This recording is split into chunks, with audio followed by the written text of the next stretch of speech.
بسم اللہ الرحمن الرحیم۔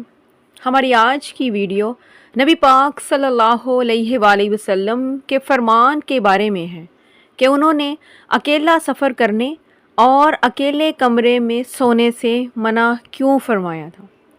اور یہ بھی بتائیں گے کہ اکیلے سونے کے کیا نقصانات ہیں اور شیطان کس طرح ان کو اپنی جنسی خواہشات کو پورا کرنے کے لیے استعمال کرتا ہے۔ تو ناظرین، اللہ تعالیٰ نے قرآن مجید میں حضرت موسیٰ علیہ السلام، حضرت خضر علیہ السلام اور حضرت ذوالقرنین علیہ السلام کے سفروں کا ذکر فرمایا ہے۔ یہاں ایک بات یاد رکھیں کہ سفر کے دوران جہاں انسان کو بہت کچھ سیکھنے کو ملتا ہے، وہیں پر انسان کو مختلف اتار چڑھاؤ کا سامنا بھی کرنا پڑتا ہے۔ حدیث پاک میں ہے کہ کسی بھی انسان کو بلا ضرورت سفر سے گریز کرنا چاہیے۔ نبی پاک صلی اللہ علیہ وآلہ وسلم نے مسافر کو یہ بشارت سنائی ہے کہ اس کو اقامت کے دوران کی جانے والی عبادت کا ثواب بھی سفر کے اندر ملتا رہے گا، جیسا کہ صحیح بخاری میں ابو موسیٰ رضی اللہ عنہ سے روایت ہے۔ وہ فرماتے ہیں، نبی کریم صلی اللہ علیہ وآلہ وسلم نے ارشاد فرمایا کہ جب کوئی بندہ بیمار ہوتا ہے یا سفر کرتا ہے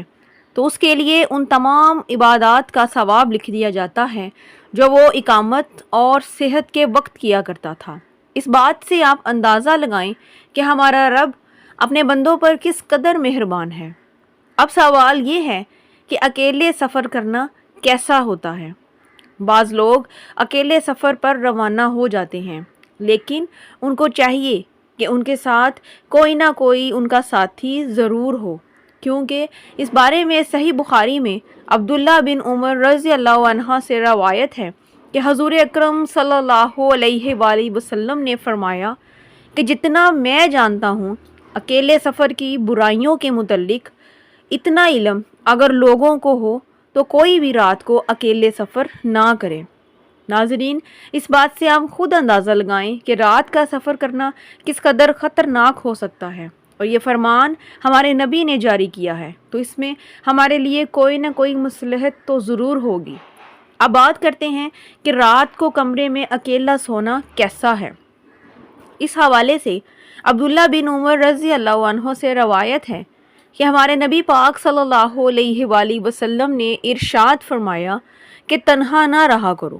یعنی نہ تو آدمی رات کو تنہا سوئے اور نہ ہی عورت۔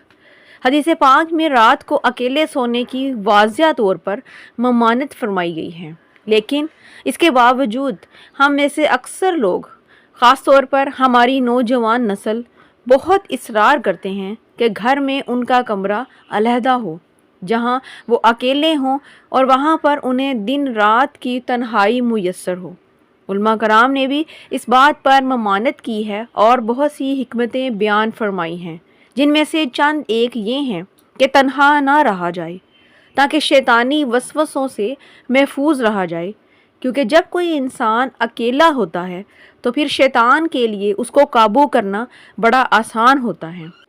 اور پھر انسان کے اندر طرح طرح کے گندے اور غلیظ خیالات ڈالتا ہے اور اس کی نسوانی خواہشات کو اجاگر کرنے کی کوشش کرتا ہے، جس کے ذریعے سے انسان تنہائی میں ہی گناہ کے اندر مبتلا ہو جاتا ہے۔ اور پھر بعض اوقات تو ایسا بھی ہوتا ہے کہ رات سوتے ہوئے شیطان انسان پر قابو پا کر زنا کرنے کی کوشش کرتا ہے، جس کے نتیجے میں احتلام ہونے لگتا ہے، اور بعض اوقات تو کچھ لوگوں کو ایسا بھی محسوس ہوتا ہے کہ وہ اکیلے ہو کر بھی اکیلے نہیں ہیں، کوئی اور بھی ان کے ساتھ ہے۔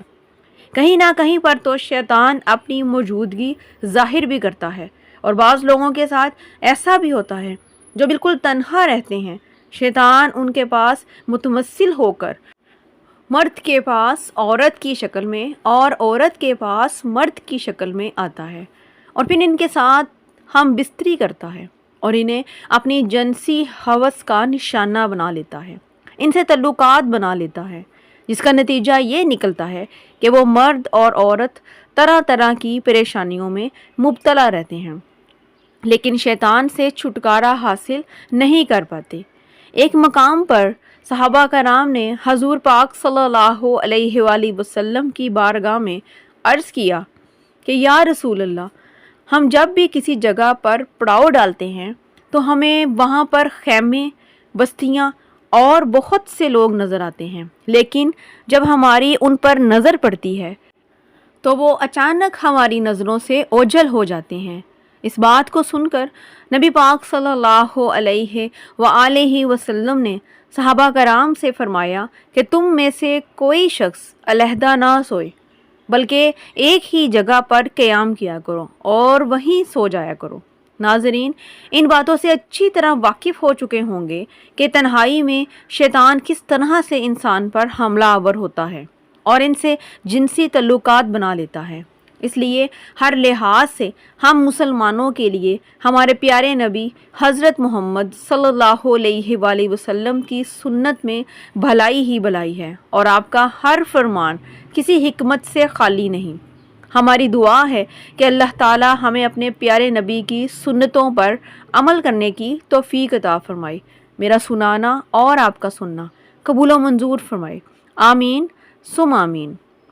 ویڈیو پسند آئے تو صدقہ جاریہ سمجھ کر شیئر ضرور کیا کریں اور میرے چینل کو سبسکرائب کر دیں۔ شکریہ۔